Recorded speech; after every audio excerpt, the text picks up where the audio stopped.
हाय बच्चा लोग। आज का जो हमारा सेशन है इसमें मैं आपको डिटेल में बताऊंगा कि जो नेक्स्ट 180 डेज बचे हैं प्रीलिम्स 2024 के लिए उसकी स्ट्रैटेजी क्या होनी चाहिए। आप में से बहुत सारे बच्चे हैं जो अभी इन सारे क्वेश्चंस में स्ट्रगल कर रहे हैं कि सीसेट का पेपर जैसे लास्ट ईयर डिफिकल्ट आया था, तो क्या अब हमें सीसेट पे एक्स्ट्रा फोकस करना चाहिए, उसको क्या डेली करना चाहिए, वीकेंड बेस्ड पे कराना चाहिए, लास्ट में करना चाहिए, टेस्ट अभी से देने चाहिए, पढ़ना चाहिए, क्या एमसीक्यू ड्रिवन अप्रोच में चलाना चाहिए, क्या हम सीसैट में भी थीमेटिक बेस्ड स्टडी कर सकते हैं कि नहीं कर सकते हैं, फिर है कितने टेस्ट देने चाहिए, कितने रिविजन्स करने चाहिए, क्या दिसंबर में पढ़ाई शुरू कर दूं कि अभी मुझे मेंस देना चाहिए, क्या उसको बैलेंस करना है, क्या it is okay to change my strategy now कि भाई मैं 2 साल से प्रीलिम्स पास कर रहा हूं, तो क्या इस साल की स्ट्रैटेजी में कुछ चेंजेस की जरूरत है कि पुराने वाली स्ट्रैटेजी ही ठीक है। फिर which subject to start from, कि मैं इको से शुरू करूं कि हिस्ट्री से शुरू करूं, मैं पॉलिटी से शुरू करूं कि साइंस एंड टेक जो बहुत डायनेमिक है उससे स्टार्ट करना है, और when to start the prelims preparation. Mains को अभी होल्ड पे डालूं क्या, क्या अगर मेंस नहीं हुआ तो नेक्स्ट ईयर प्री मेंस के बीच में 3.5 महीने में पूरा कर पाएंगे कि नहीं। बहुत सारे क्वेश्चन हैं, कोशिश करूंगा कि इन सारे क्वेश्चंस को मैं आपके साथ डिस्कस कर सकूं। उसमें भी इसके बाद भी अगर आपके कुछ डाउट्स होंगे तो आप कमेंट सेक्शन में लिख देना। I will try personally to give reply for all those questions. शुरू करते हैं आज का सेशन कि हम क्या करने वाले हैं। सबसे पहला तो ये है कि वेदर यू आर थिंकिंग कि आप प्रीलिम्स अभी शुरू करने वाले हो कि मेंस अभी कंटिन्यू करने वाले हो, एट प्रेजेंट हम टाइम वेस्ट नहीं कर सकते हैं। जो पुराना फेस्टिव सीजन था, मेंस वाला पार्ट था, प्री वाला पार्ट था, स्टेट पीसीएस वाला पार्ट था, अब वो सबको दूर करते हुए अब हमें पढ़ाई स्टार्ट कर देनी चाहिए जो कि फुल फेज में होनी चाहिए। जैसा कि एग्जाम से 2-3 महीने पहले आप पढ़ते हैं, इस बार आपको अभी से ही पढ़ना पड़ेगा। चाहे आप मेंस की बात करें, दिसंबर में अपनी मेंस की प्रिपरेशन कंटिन्यू करना चाह रहे हैं या फिर आप जनवरी से स्टार्ट करना चाहते हैं। अब वो आते हैं अलग अलग टाइप के बच्चे कि यार मतलब अगर आप मुझे 1-2 साल से फॉलो कर रहे हैं यूट्यूब पे या मेरे किसी एनरोल्ड कोर्सेज में हैं, यूजुअली मैं सजेस्ट करता था कि आप जनवरी से प्रीलिम्स के मोड में आओ और दिसंबर में आपको फुल फ्लेज्ड मेंस पे फोकस करना चाहिए। ऐसा क्या इस बार नया हो गया है कि मैं डेडिकेटेड एक अलग से वीडियो बना रहा हूं कि भाई अब अगला 6 महीने में क्या करना है, किन बच्चों को प्री में अब से शिफ्ट हो जाना चाहिए, किन बच्चों को प्री मेंस पढ़ना चाहिए और किसको सिर्फ मेंस अभी नेक्स्ट फोकस कर सकते हैं। सबसे पहले ये देखते हैं कि क्या क्या अपने को इमीडिएट अटेंशन वाला पार्ट क्या क्या है, क्या करना है।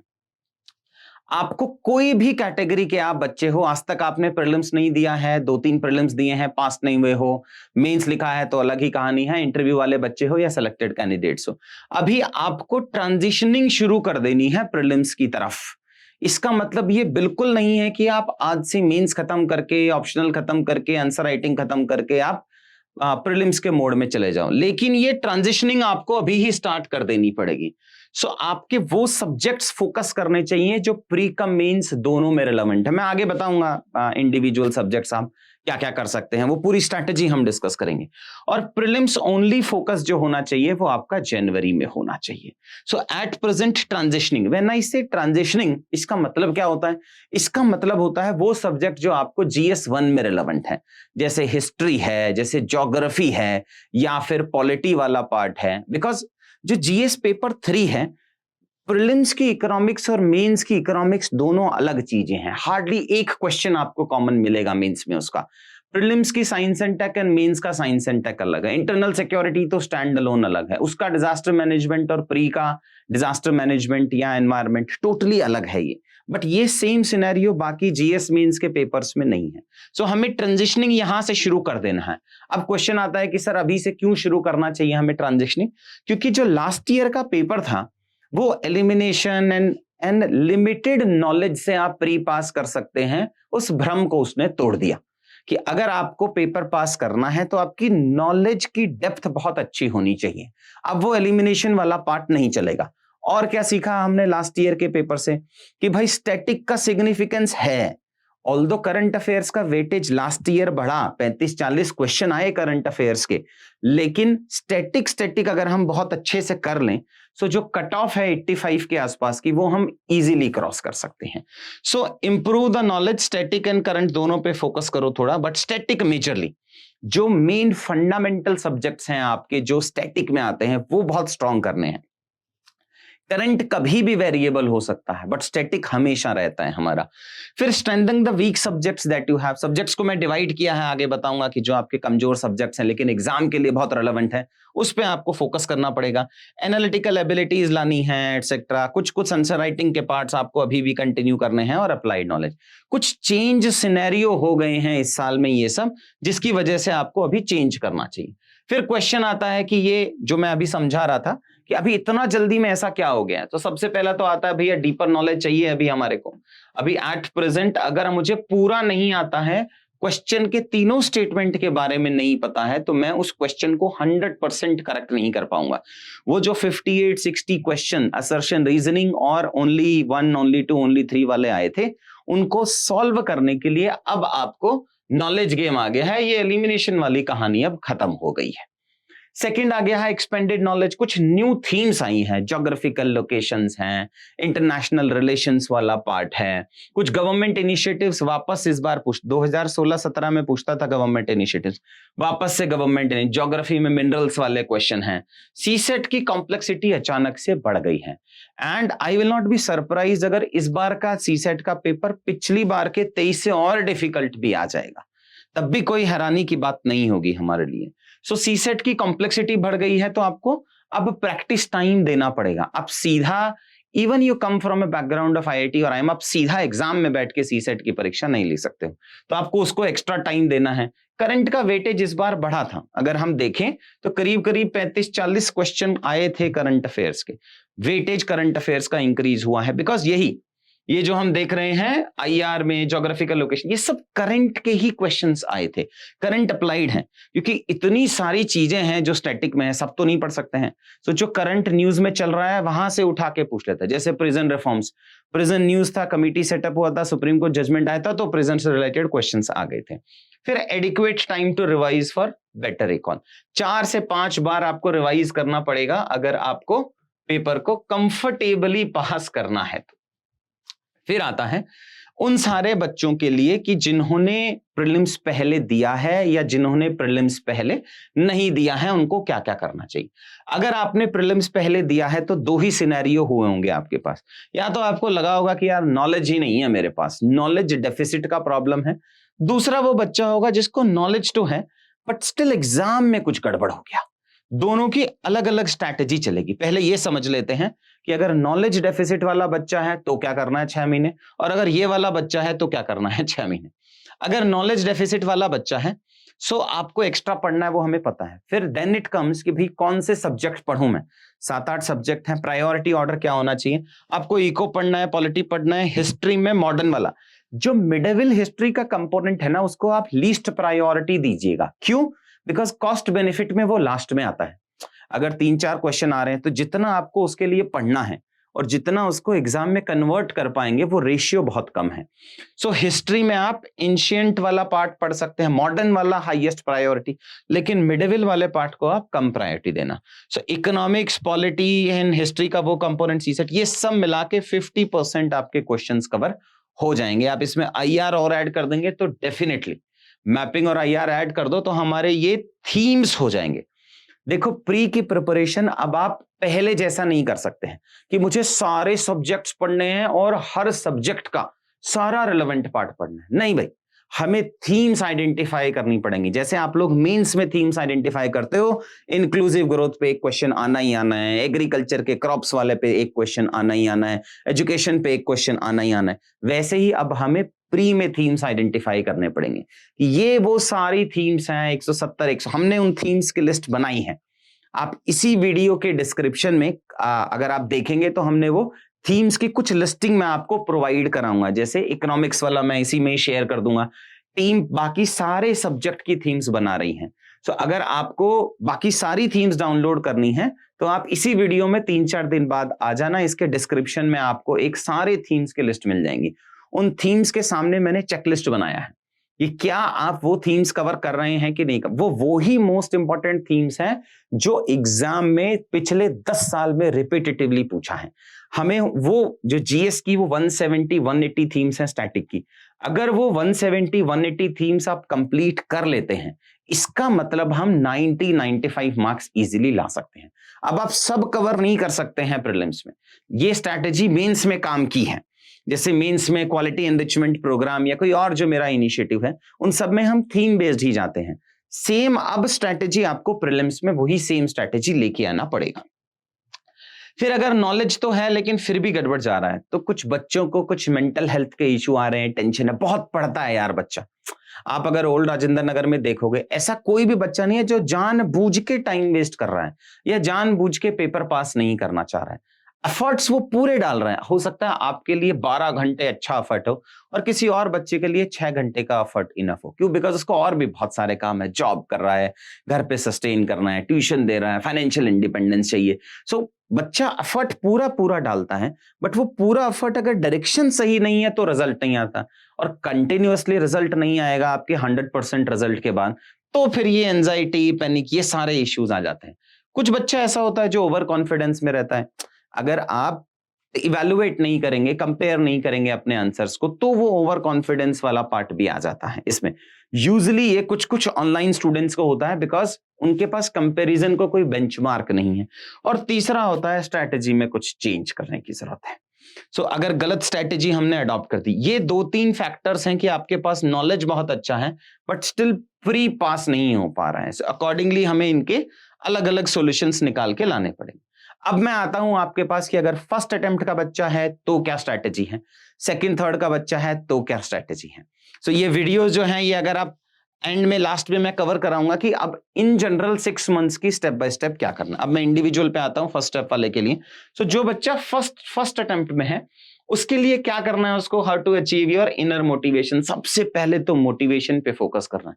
ट्रस्ट मी, लगातार 6 महीने अगर आप मोटिवेटेड वे में पढ़ लेंगे तो पेपर वैसे ही पास हो जाएगा। मेजर प्रॉब्लम क्या आता है कि हम 5-6 दिन पढ़ते हैं, फिर टारगेट्स अचीव नहीं होते हैं, फिर मोटिवेशन डिप हो जाता है, 2-3-4 दिन उस गिल्ट में चले जाते हैं, फिर वापस से रिज्यूम करते हैं।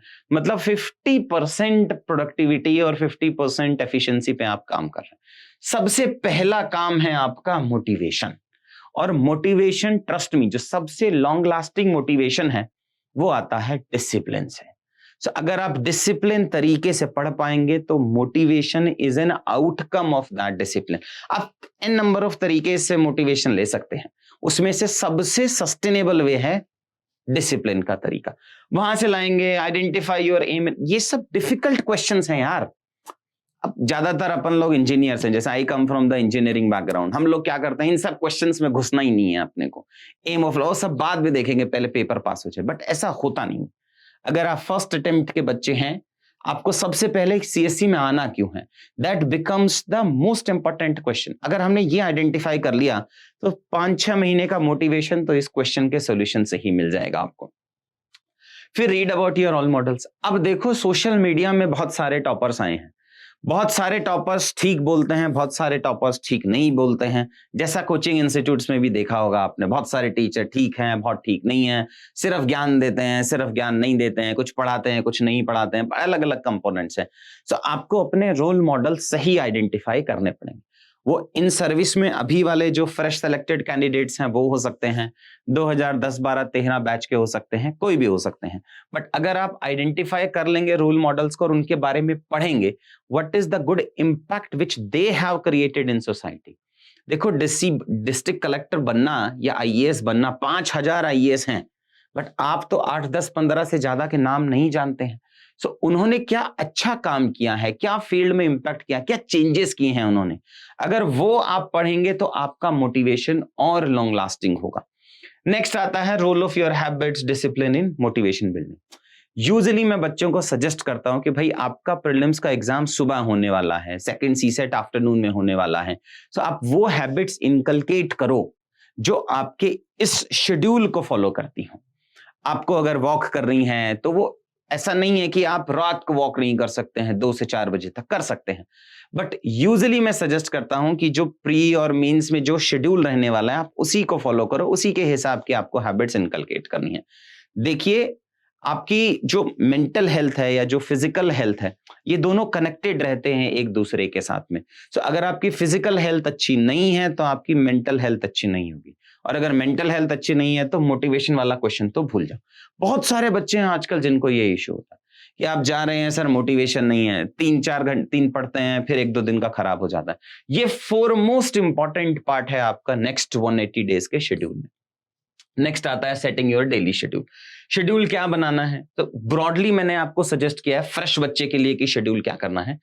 2 आवर्स के आसपास में आपको करंट अफेयर्स पढ़ना है। इसका मतलब ये नहीं कि न्यूज़पेपर अपन 2 घंटा पढ़ेंगे, न्यूज़पेपर अपन 1 से सवा घंटा के आसपास में पढ़ सकते हैं, लेकिन करंट अफेयर्स आपको 2 आवर्स के आसपास में पढ़ना है।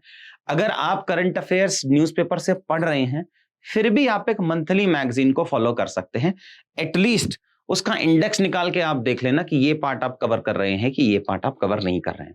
फिर कुछ अलग अलग अगर आप क्लासेस हैं, अगर आपको डिसिप्लिन वहां से आता है तो आप कुछ क्लासेस ज्वाइन कर सकते हैं। सो कुछ नंबर ऑफ आवर्स आपको क्लासेस को देना है, फिर उसके हैंडआउट्स लेके आने हैं जिनको आप 2 से 3 बार आपको रिवाइज करना है। देखिए आपको रिवीजन कार्ड्स बनाने पड़ेंगे, तो ये जो मैं 170, 180, 200 थीम्स बना रहा हूं, उन थीम्स के रिवीजन कार्ड होने चाहिए आपके पास। रिवीजन कार्ड दिखता कैसा है, होता कैसा है, वो भी आप वीडियो के डिस्क्रिप्शन में आप जाके देख सकते हैं। अगर अभी अवेलेबल नहीं है तो आप 2-3 दिन बाद देख लीजिएगा कि वो रिवीजन कार्ड्स दिखते कैसे हैं। टीम वो रिवीजन कार्ड्स पे काम कर रही है, आपको प्रोवाइड कराएंगे हम लोग कि ये रिवीजन कार्ड्स किस फॉर्मेट में आपके बनने चाहिए। सो आपको वो 2-3 रिवीजन के बाद आपको वो रिवीजन कार्ड्स बनाने हैं और फिर फाइनली आपको टेस्ट लेना है और उसका एनालिसिस करना है। आप चाहे 10 क्वेश्चन करो एवरीडे, बट हर दिन पढ़ने के बाद आपको प्रीलिम्स के क्वेश्चन सॉल्व करने चाहिए, और सॉल्व करके नहीं छोड़ देना है, उसका एनालिसिस भी आपको करना पड़ेगा। वो नंबर ऑफ क्वेश्चंस एवरीडे कितना भी हो सकता है, वो 10 भी हो सकता है, वो 20 भी हो सकता है, बट आपको टेस्ट ये करना पड़ेगा। Then next, setting up of your daily schedule for working professionals के लिए क्या होना चाहिए। वर्किंग प्रोफेशनल्स के लिए बिफोर ऑफिस आप करंट अफेयर्स पढ़ सकते हैं। आफ्टर ऑफिस अब you need to regenerate your body, आपको एनर्जाइज करना पड़ेगा। तो मैं सजेस्ट करता हूं कि आप हाफ एन आवर के आसपास की एक नैप लें, वापस से फोकस करें अपनी एनर्जी, और उसके बाद अगर आपको क्लास अटेंड करनी है या हैंडआउट्स पढ़ने हैं या सेल्फ स्टडी करनी है, वो आपका डिस्क्रिप्शन है, वो करना पड़ेगा। और वीकेंड्स पे आप टेस्ट दे सकते हैं, उनको एनालाइज कर सकते हैं, कुछ पार्ट्स को रिवाइज कर सकते हैं, एटसेट्रा। सो वर्किंग प्रोफेशनल्स इसको फॉलो कर सकते हैं। वर्किंग प्रोफेशनल्स में मैं एक जुबिन मोहपात्रा करके बच्चा था जो अभी आईएएस में है, रैंक 46 आया है। उनकी स्टोरी बहुत बार शेयर करता हूं कि when for the first time he got rank 230 के आसपास में आईपीएस बने थे वो। Then he was working in Bangalore. Second attempt जब दिया तो सब छोड़ के हमने सोचा चलो अब आईपीएस तो हो ही गया तो छोड़ देते हैं। Second time when he gave the attempt again, तो वो 240 के आसपास में रैंक आया था। And when he was again with IPS की ट्रेनिंग में थे, उस टाइम पे जब वो ट्रेनिंग देते देते एग्जाम दिया तो वापस से उनका रैंक 46 आया। So working professional should not feel कि यार हमारे पास तो टाइम नहीं है, बाकी कंपटीशन के पास बहुत टाइम है। Working professionals are disciplined people. उसको पता है कि मैं 4 से 6 घंटे ही पढ़ सकता हूं हर दिन में। दूसरे वाले को तो लगता है चलो अगले महीने पढ़ लेंगे, उससे अगले महीने पढ़ लेंगे। सो वर्किंग प्रोफेशनल्स किसी डिसएडवांटेज सिचुएशंस में नहीं होते हैं कि नंबर ऑफ आवर्स कम है। वर्किंग प्रोफेशनल्स का ये शेड्यूल रहता है एंड ऑल करके। देखो वही जो मैंने आपको पहले बताया था कि देयर आर सम थीम्स, अगर उन थीम्स पे हमने फोकस कर लिया तो वो आपको 90-95 मार्क्स दिलाने में सफिशिएंट है। उन थीम्स को हम कंप्लीट पढ़ लेंगे, मतलब कि उस थीम से कोई भी क्वेश्चन आए, we should be in a position कि हम उस क्वेश्चंस को राइट अटेम्प्ट कर पाए। अगर हम इस स्ट्रैटेजी से जाते हैं तो हमें पूरा सिलेबस कवर करने की जरूरत नहीं है। मैं कुछ 200, 170, 180 थीम्स कवर करूंगा और उन्हीं थीम्स के बेसिस पे आपको प्रीलिम्स पास कर सकते हैं। वो आपको आइडेंटिफाई करना पड़ेगा, बिकॉज लिमिटेड टाइम है, लिमिटेड माइंड स्पेस है, लिमिटेड एफर्ट्स हैं, उन सबका आउटपुट मैक्सिमम लेके आना चाहिए। फिर नेक्स्ट आता है हाई आउटपुट थीम्स क्या हैं, जो मैं आपके साथ डिस्कस कर रहा था। सो हाई आउटपुट थीम्स हमने ये प्रायोरिटाइज की हैं। वीडियो डिस्क्रिप्शन में आपको उसका पीडीएफ मिल जाएगा कि भाई इकोनॉमिक्स में ये 21 थीम्स हैं। थीम्स भी बताऊंगा, सब थीम्स भी बताऊंगा, उसको सब्सटेंशिएट करने के लिए क्वेश्चंस भी बताऊंगा। सो पॉलिटी में 35 है, एनवायरमेंट में 15, ये सब कुल मिला के 170 स्टैटिक की थीम्स हैं जो आपको कंप्लीट करनी ही है। अगर ये 170 टॉपिक्स, 170 थीम्स हम बहुत अच्छे से पढ़ ले, सो हम 90-95 मार्क्स पेपर 1 में इजीली लेके आ जाएंगे। इसमें कुछ 30-35 करंट अफेयर्स की और ऐड कर लेना बस। जिससे करंट अफेयर्स में देख रहे हैं सीआरपीसी आईपीसी पे क्वेश्चन, तो उसको एक थीम बना लेते हैं ना, पढ़ लेते हैं ना उसके बारे में हम। नेक्स्ट आता है कि जो चेकलिस्ट वाला पार्ट है, विच आई टोल्ड यू, हम डिस्क्रिप्शन में देंगे कि कैसे करना है। देन आता है how to cover current affairs. बहुत सारे, मतलब एक हवा बना रखा है सब कोचिंग इंस्टीट्यूट्स ने कि भाई करंट अफेयर्स करना है करना है करना है, बहुत सारा आ रहा है 40 क्वेश्चन। मैं ये नहीं कह रहा हूं कि आपको करंट अफेयर्स नहीं करना है, लेकिन हमें पहले स्टैटिक पढ़ना है। अगर हमारा स्टैटिक स्ट्रांग नहीं है तो करंट का एप्लीकेशन यूज नहीं कर पाएंगे। जो न्यूज करंट में चल रही है उससे रिलेटेड स्टैटिक हमें पढ़ना पड़ेगा। सो ब्रॉडली स्टैटिक का सिग्निफिकेंस बहुत ज्यादा है प्रीलिम्स का पेपर पास करने में। मैं मेंस की बात नहीं कर रहा हूं, बिकॉज वहां पे आपको एग्जांपल्स लिखने हैं, फैक्ट्स लिखने हैं, केस स्टडी लिखने हैं, तभी आप सब्सटेंशिएट कर पाएंगे। वहां करंट अफेयर्स का वेटेज इक्वल ही है, बट प्रीलिम्स में स्टैटिक को फर्स्ट प्रायोरिटी देनी है, उसको पहले कंप्लीट करना है, फिर अपन करंट अफेयर्स पे शिफ्ट करेंगे। अब डेली 2 घंटे देने, जो मैंने आपको पहले बताया था, and identifying the backward linkages with, ये बहुत जरूरी है कि अगर आप पढ़ रहे हैं तो उसका बैकवर्ड लिंकेज, कि अगर आपने गवर्नर पढ़ा, एट प्रेजेंट कहीं सुप्रीम कोर्ट का रूलिंग आया, जैसे इलेक्टोरल बॉन्ड है, तो अगर आप करंट अफेयर्स पढ़ रहे हैं तो स्टैटिक में जाके इलेक्शन की कौन कौन सी कमिटी सेटअप हुई थी, कौन कौन सी पुरानी जजमेंट्स आ रखी हैं, क्या गवर्नमेंट को इलेक्शन फंड में आना चाहिए नहीं, वो उसका स्टैटिक पार्ट है। सो ये backward linking of current affairs बहुत जरूरी है यार। So what you need to keep this in mind, which I just discuss, कि भाई देखो, अगर आपको करंट में आप स्पीकर पढ़ रहे हैं, गवर्नर पढ़ रहे हैं, प्रेजेंट पढ़ रहे हैं, लोकेशंस पढ़ रहे हैं, रामसार कोई आई, साइट्स आई, रिवर आई, एटसेट्रा एंड ऑल, कुछ इंटरनेशनल इवेंट हो, आप कैसे याद रखोगे कि इस पर्टिकुलर एरियाज में इतनी रिवर्स हैं, इतनी रामसार, वो करंट में कहीं ना कहीं आया होगा। अगर करंट में मुझे मिल रहा है तो मैं उसको बैकग्राउंड में जाऊंगा और उसका बैकवर्ड स्टैटिक टॉपिक फिनिश कराऊंगा। यही सजेस्ट करेंगे, इसीलिए मैं वो 170 180 थीम्स आइडेंटिफाई करके आपको बता रहा हूं। देन आता है making full use of the handouts. जो भी आप, चाहे आप फ्री इनिशिएटिव्स मार्केट से हैंडआउट उठा रहे हैं, किसी कोई क्लास ज्वाइन कर रखी है, हमारी करंट अफेयर्स की क्लास है, हमारा प्रीलिम्स क्रैश कोर्स है, कुछ भी अगर आपने ज्वाइन कर रखा है, हम भी prelims crash course and all initiatives लेके आ रहे हैं। यूनिक चीज हम वही थीमेटिक वे में लेके आ रहे हैं। अगर वो लेके आ रहे हैं तो handouts reduce your efforts in finding the syllabus related to handouts. खुद से there is no logic of reinventing the wheel again. Handouts को जरूरी है, लेकिन हैंडआउट्स की समरी आपको खुद बनानी चाहिए।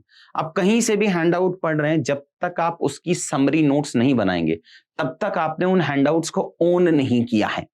उन हैंडआउट्स को शॉर्ट करो, अपने खुद के नोट्स बनाओ, या फिर जो हम रिवीजन कार्ड्स देते हैं वहां से करो, लेकिन हैंडआउट्स को पढ़ना है जो आपके जीएस फाउंडेशन के टाइम के नोट्स हैं, उनको छोटा करना पड़ेगा आपको। तो या तो आप उनको खुद के सेल्फ नोट्स बना लो, या आप आउटसोर्स कहीं करके वहां से हैंडआउट लेके आ सकते हैं।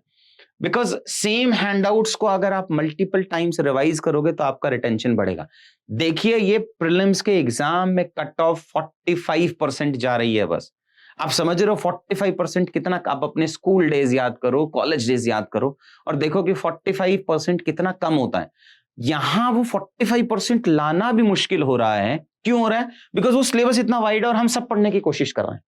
अगर मैं उसको थीम्स में डिवाइड कर दूं और लिमिटेड थीम्स को इन डेप्थ पढ़ेंगे, हम पूरा पढ़ेंगे, मतलब हमने जितना भी पढ़ना है सब कुछ, लेकिन अगर मैं उन्हीं थीम्स पे जाऊंगा तो मैं 90 मार्क्स इजीली लेके आ सकता हूं जीएस पेपर 1 में। And same goes with CSAT as well.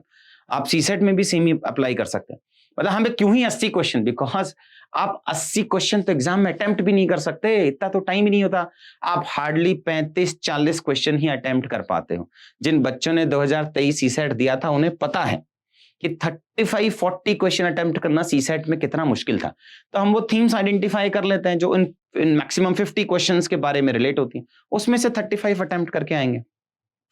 And last होती है जो हैंडआउट में ही अगर आप कुछ नया पढ़ रहे हैं, आपने कुछ मल्टीपल सोर्सेज रेफर किए हैं, कुछ करंट में, उन्हीं हैंडआउट्स में आप इनकॉर्पोरेट करते हुए चले जाएंगे टू एनरिच योर मटेरियल, जो आप अब तक मेंस के लिए कर रहे थे, अब आपको सेम प्री के लिए करना है। बिकॉज वो ही 200 थीम्स आपको प्री पास करा सकती हैं। उन थीम्स में सब कुछ हो जाना चाहिए हमारा, मतलब उसमें कोई क्वेश्चन नहीं छूटना चाहिए जो नहीं है। उसके अलावा और क्या क्या कर सकते हैं? देखिए, आप बहुत सारा स्टडी मटेरियल पढ़ लें, इस इंस्टीट्यूट पुराना, ये वो सब लास्ट मोमेंट, तो पेपर पास नहीं होता है। हमें लिमिटेड सोर्सेज रखने पड़ेंगे और इन्हीं लिमिटेड सोर्सेज को मल्टीपल टाइम्स आपको पढ़ना पड़ेगा।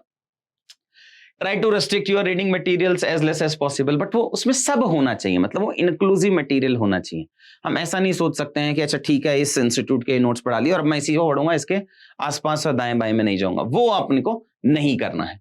तो आपको एक तो हैंडआउट्स पढ़ने हैं उसके लिए, फिर जो various sources which are referred in regular manner उनको ऑनलाइन जाके पढ़ना है, ये वेबसाइट्स आप देख सकते हैं एटसेट्रा एंड ऑल। और बाकी जैसे ministry of science and tech है उसकी वेबसाइट जाके देख लो ना आप, 15 मिनट लगना है। कुछ पीआईबी को एवरीडे हम फॉलो कर सकते हैं, 15-20 मिनट लगना है एटसेट्रा। तो वो कुछ रेगुलर एक्सरसाइजेज आपको करनी पड़ेंगी इसमें। नेक्स्ट आता है यार CSAT. Trust me, we can not take CSAT lightly. Specifically अभी आप किसी भी अच्छे एकेडमिक बैकग्राउंड से आते हो, आप अगर इस बार सीसेट की प्रैक्टिस नहीं करेंगे so there is no surety कि आप सीसेट पास कर पाए। ये मैं पिछले साल का पेपर देख के बता रहा हूं। मैं खुद एक इंजीनियर हूं और मैंने खुद इंजीनियरिंग के बहुत सारे एग्जाम्स दिए हैं, बट सीसेट का paper was difficult in the sense आप 10th सिलेबस जो बता रहे हो, यूपीएससी जो बोलता है कि 10th की क्लास के हिसाब से आएगा, वो वैसा बिल्कुल नहीं था। वो कैट से भी डिफिकल्ट पेपर था, टाइम कंस्ट्रेंट थे उसमें। So if your fear is CSAT, face it on the head. अब डर से तो कुछ होगा नहीं, मतलब पेपर है तो है। If you come from humanities background, commerce background, किसी भी बैकग्राउंड से आते हैं, अब सीसेट तो हमें क्वालिफाई करना ही करना है, 33% मार्क्स लेके आना ही आना। 33% मार्क्स लाने मतलब 40% का हम टारगेट रखेंगे। 80 मार्क्स हमारे आने चाहिए, बिकॉज एग्जाम में कभी टेबल अलग मिल गया, चेयर कुछ फॉर्मेट है, उतना स्पीड नहीं आया, एग्जाम में कुछ इश्यू हो गया, तबियत थोड़ा ऊपर नीचे हो गया, तो वो 15 मार्क्स का मार्जिन हमें लेके चलना पड़ेगा। तो आपको 80 मार्क्स लेके आने हैं। 80 मार्क्स का मतलब क्या है? पहले अपने वीकर सेक्शंस आइडेंटिफाई करो कि भाई क्वांट नहीं आता, रीजनिंग नहीं आता, आरसी नहीं आता, उन पे थोड़ा एफर्ट्स डालना स्टार्ट करो। तो उसके लिए आप प्रीवियस ईयर के क्वेश्चंस अटेम्प्ट करना और उनको सेक्शन वाइज आइडेंटिफाई करना कि अच्छा ठीक है मेरे आरसी के क्वेश्चंस खराब हो रहे हैं, मेरे क्वांट के क्वेश्चंस खराब हो रहे हैं, एटसेट्रा। फिर कंप्लीट कंसेप्चुअल क्लैरिटी, आपको जो मोस्ट रिपीटेड थीम्स हैं सीसेट में उनकी पूरी कंसेप्चुअल क्लैरिटी आपको लेके आना पड़ेगा। फिर कुछ 10 क्वेश्चंस आप डेली अटेम्प्ट कर सकते हैं। ये वो बच्चे हैं जिन्होंने प्रीलिम्स नहीं दिया है, आप डेली 8 से 10 क्वेश्चंस अटेम्प्ट कर सकते हैं, या वीकेंड पे एक टेस्ट दे सकते हैं 40 क्वेश्चंस का, ताकि आप वहां प्रैक्टिस कर पाए। फिर सेक्शनल टेस्ट आप एवरी वीकेंड दे सकते हैं and time bound full length test दें। देखो सेक्शनल टेस्ट जब आप देते हो तब और फुल लेंथ देते हो उसमें दिन रात का फर्क है। तो आप सेक्शनल टेस्ट दे सकते हैं वीकेंड पे, लेकिन फिर भी हर 3 हफ्ते में आप एक फुल लेंथ या 1 महीने में एटलीस्ट एक फुल लेंथ अभी ही दिसंबर के महीने में आपको दे देना चाहिए। ये है आपको सीसेट की स्ट्रैटेजी, अगर आपको उसके फियर को दूर करना। देखो जब आप वो चीज कर लेते हो तो आपका डर खत्म हो जाता है। जैसे 10th क्लास है, 12th क्लास है, जब आप वो परीक्षा दे रहे थे तो आप और हम सब डरते थे, अरे यार पता नहीं कितने नंबर आएंगे, पास होंगे कि नहीं होंगे। आप में से कुछ जनरेशन को लगता होगा भाई 95% आएगा कि नहीं, बट डर तो है ना उतने नंबर लाने का। जैसे ही आपने उस परीक्षा को पास किया, उतने नंबर आए, तो वो डर बहुत कम हो गया। तो जब तक हम उस चीज को अचीव नहीं कर लेते हैं तब तक हम उस चीज से डरते हैं। सीसेट में भी सेम ही है कि अगर डर है तो वो डर दूर करने का एक ही तरीका है कि आप उसको पास कर लो अच्छे मार्क्स से। नेक्स्ट आता है how to make use of the mock test. देखिए मॉक टेस्ट जब आप दे रहे हैं, अगर आपको मोटिवेशन नहीं आ रहा है प्रीलिम्स पढ़ने का, लेकिन आपको पढ़ना है बिकॉज आप फर्स्ट अटेम्प्ट के बच्चे हैं, तो मैं सजेस्ट करूंगा कि आप मॉक टेस्ट के थ्रू कर सकते हैं। रेगुलर मत देना। देखो test series alone can not replace your static content, जो आपको नॉलेज। आप प्रेसिडेंट पे अगर 5 क्वेश्चन सॉल्व भी कर लेंगे, बट वो आपका पूरा प्रेसिडेंट का टॉपिक कवर नहीं कर रहा है। तो ये जो रिवर्स इंजीनियरिंग के कुछ सजेशंस हैं, जब बच्चा मुझसे पूछ रहा है कि सर हम कुछ ऐसा कर लें क्या कि हम 5000 एमसीक्यू कर लें, 4000 एमसीक्यू कर लें, 6000 एमसीक्यू कर लें और उससे क्या मेरा स्टैटिक कंप्लीट हो जाएगा? नहीं। देखो test series is test series only, वो लास्ट स्टेज में आती है। आप पहले पढ़ें और उसके बाद में टेस्ट दें। ये रिवर्स नहीं हो सकता कि आप पहले टेस्ट दे दें और उसके बाद में वो करें। वो रिवर्स वाला पार्ट हमें रिजल्ट नहीं देगा। हाँ हमें ये लग सकता है कि हाँ मेरा कवरेज हो रहा है पूरा, बट वो टॉपिक इतना बड़ा है और टेस्ट ने छोटा पार्ट कवर किया, ये तो पूरा पार्ट छूट गया आपका।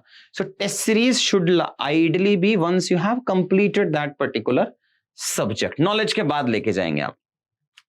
Best use of the mock test क्या है? आपको सबसे पहले शेड्यूल बना लेना है, वीक एरियाज पे एक्स्ट्रा फोकस करना है, ऑल द लॉन्ग अटेम्प्ट्स को आपको आइडेंटिफाई करना है and work on your mistakes and apply your change strategies in the next exam. इस टेस्ट सीरीज को अटेम्प्ट कैसे करना है उसके लिए मैं एक अलग से वीडियो बनाऊंगा कि ये टेस्ट सीरीज को बेस्ट यूज कैसे करना है। It should not be waste of time. देखो अगर आप एक टेस्ट एक दिन में दे रहे हैं ना 2 घंटा, और उसको 2-3 घंटे लगा के आप एनालाइज कर रहे हैं, आप दिन के 5 घंटे दे रहे हैं और फिर आपको टायर्ड भी फील होता है। So you just can not go blindly and give attempt all the test test test. Sir मैंने 6000 क्वेश्चन दे दिए, 4000 क्वेश्चन दे दिए एटसेट्रा। वो ब्लाइंड वे में आप सॉल्व नहीं करेंगे। सो इस पे एक अलग से वीडियो बनाएंगे हम कि आपको टेस्ट सीरीज को ब्रॉडली यूज कैसे करना है। फिर लास्ट आता है कि भाई रिवीजन कितने करने। देखो 4 से 5 रिवीजन तो मिनिमम है जो आपको करने हैं। सबसे पहले आप कुछ क्लास को पढ़ोगे, देखोगे, उसको रिवाइज करोगे, फिर एक बार उसका अपना खुद का रिवीजन करोगे, फिर कुछ टेस्ट के हिसाब से रिवाइज करोगे, फिर सेकंड लेवल ऑफ टेस्ट के हिसाब से रिवाइज करोगे। लेकिन आपको minimum to minimum 4 to 5 times revision करना ही करना होगा। आप इतने वाइड सोर्सेज नहीं रख सकते हो कि आप 4 से 5 बार रिवाइज नहीं कर पाए। सो मिनिमम टू मिनिमम आपको 4 to 5 टाइम्स रिवीजन करना ही करना है। अगर ये नहीं है तो कुछ तो हमारी स्ट्रैटेजी गलत है। नेक्स्ट आता है कि final wrapping up of my videos कि finally what exactly we should do is. तो देखो allocate time and efforts wisely. ये अटेम्प्ट ना हर बार में अगर साइकिल में फंस जाओगे तो वो डिमोटिवेट करता चला जाता है, और अगर आपका प्री नहीं होता है तो फिर 1-1.25 साल बाद आपको अगला प्री लिखने का मौका मिलता है। सो आपकी स्ट्रैटेजी सही होनी चाहिए। एटलीस्ट अगर आपको चंडीगढ़ जाना है तो उसी नेशनल हाईवे पे गाड़ी तो खड़ी करो। आपको जाना है चंडीगढ़ और अपन जयपुर वाले नेशनल हाईवे 8 पे गाड़ी खड़ी करके और उसको बहुत अच्छे से चलाते हुए लेके जाने। तो अगर हमारी स्ट्रैटेजी गलत है, डायरेक्शन गलत है, तो फिर मतलब आप कितने भी हार्ड वर्क कर लो उससे रिजल्ट अपने को नहीं मिलेगा। सो आपको वो हाई आउटपुट थीम्स आइडेंटिफाई करनी है। वो हम अगर आप मेरे से लेना चाह रहे हैं तो हम डिस्क्रिप्शन में दे रहे हैं, आप वहां से डाउनलोड कर लो। उसमें चेकलिस्ट दिया मैंने आपके लिए, आप उसको टिक कर लो कि भाई मैंने ये पढ़ लिया अच्छे से, ये पढ़ लिया अच्छे से, ये तो मैंने सुना ही नहीं है, ये मैंने कभी पढ़ा ही नहीं है।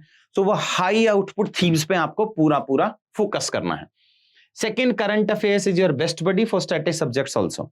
अगर करंट आप पढ़ रहे हो तो वो रिवर्स में जाके आप कनेक्ट करो उसको कि कौन सा स्टैटिक सब्जेक्ट से आप पढ़ रहे हो। देखो स्टैटिक पढ़ते पढ़ते आप बोर हो जाते हो, कभी इंटरेस्ट कम हो जाता है, कभी सोर्सेज ऊपर नीचे लगते हैं।